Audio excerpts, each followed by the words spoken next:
here in this picture. Okay, we're gonna start off.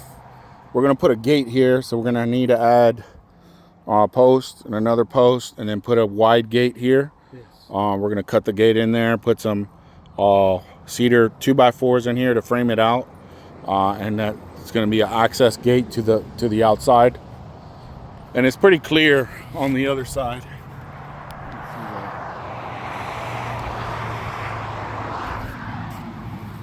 Okay, we're going to do a sliding gate here.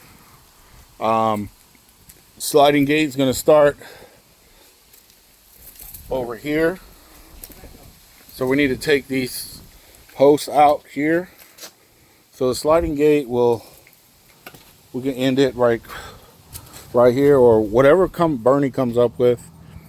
But this needs to be removed. We got about 2 feet of fence here that you can keep, or have the sliding gate this way. But we can stop the sliding gate there, remove this post. Sliding gate would be about 16 feet. So from here, sliding gate this way.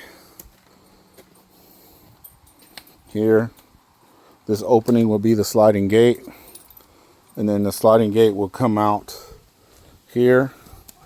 The base of it will come this way. We're ripping all this out. We're gonna have to remove, we're okay with removing this way for the sliding gate to come this way.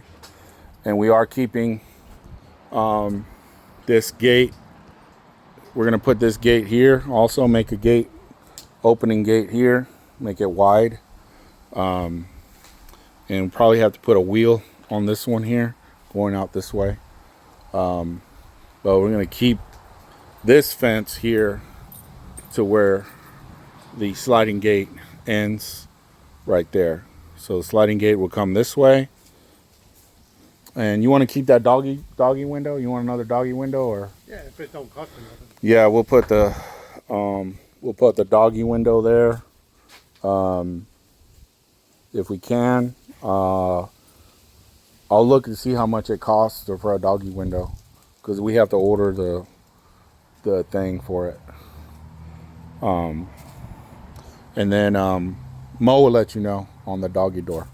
So Mo let him know on the little doggy window. So the fence is gonna be 6 foot, side by side, dog eared, and it's gonna have pressure treated rails, no stain, and it's gonna have 2 rails and a kickboard. Same style for the gate. Okay. Sliding gate, and it's going to be a manual sliding gate, and it's going to stay manual, so we'll keep it manual. Okay. And let me take a video of the front. So right here should have plenty of room, and then we got plenty of room over here. Here's the other side. There's plenty of room. There's really I don't see really no obstructions or anything. Pretty level here. It goes a little bit up there, just a tiny bit, but I think we'll be good with the track. That's it.